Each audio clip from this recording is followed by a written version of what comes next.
Well, welcome back to my garden and this ridiculously warm day in mid-November.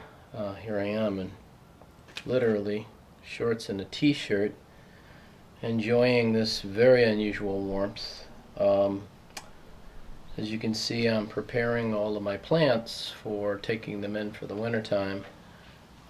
This includes removing any dead matter from them. So I was working on the Paphiopedilums, and you saw me do that, and I also worked on some other plants. I worked on this Encephalertos trispinosus, one of the prides of my collection. I know to many this would look a little different than an artichoke, and in fact I guess morphologically, the way it looks, it very much does look like that. It's a very rare plant, only found in southern Africa, along the southern Cape there. Well, one thing I haven't shown you is that I'm developing a second garden at a different location, and that has been focusing on sun-loving plants because there's a lot of sun over there. And cycads are sun-loving for the most part, and warmth-loving too. So you'll see some more of my cycad collection later.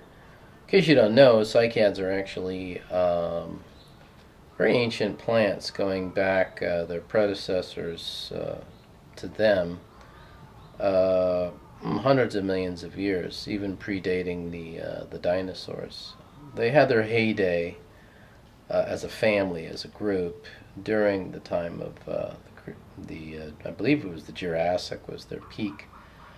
Of course, the plants we see today are not the plants that would have been represented at that time, although they might look very much the same. They're actually modern taxa, so they've changed through the years. But they're interesting in that they are true seed-bearing plants, and yet at the same time have a cone, or so they're not a flowering plant.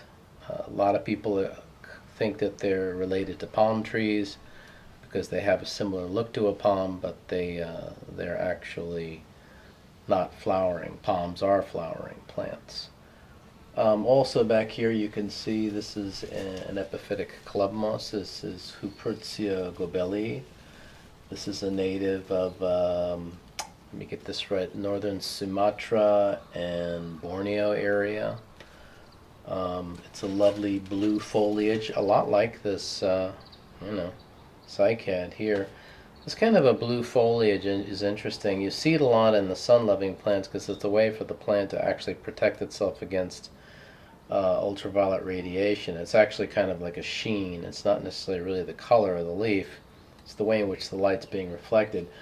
I suppose it's a similar deal with this club moss. You'll see this also with some Selaginella species. They do a similar thing.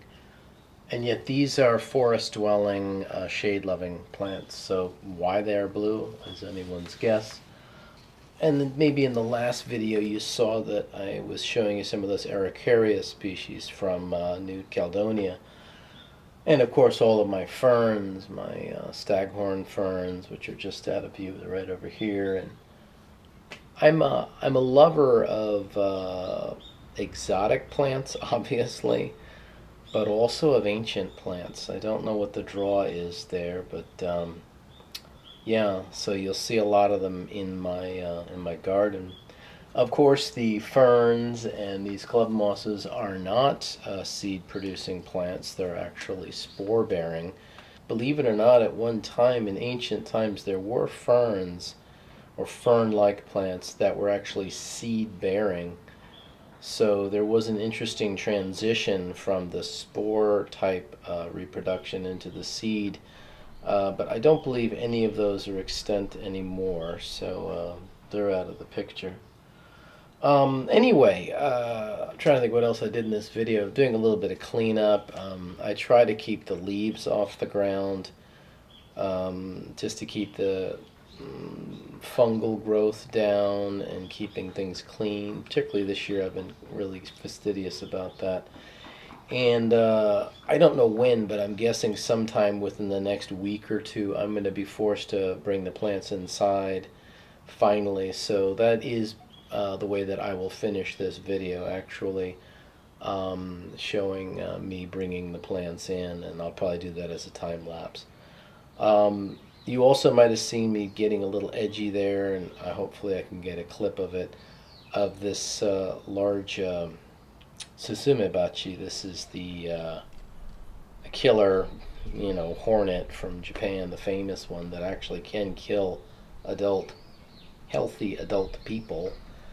So I'm always nervous this time of year because they are starting to get very aggressive because they're going into their death cycle here, and they just get aggressive in the fall, and you just have to be really careful. They're feeding off of this camellias sasanqua back here, and that's why they're coming into the garden right now.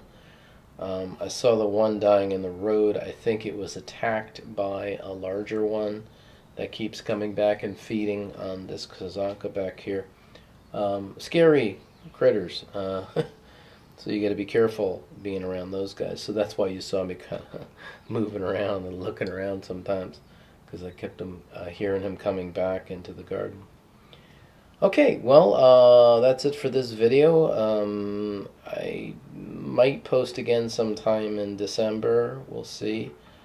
Things are really turning down here now. If I see anything interesting out in the world that I think you need to see, or something interesting in the garden, I will post another video. But I think things are going to back off for a while now. We're getting into the cold season here, and things are really starting to ebb. So we'll see. Maybe sometime next month I'll get another one out. So anyway, until I see you then, have a good one, stay healthy, and goodbye.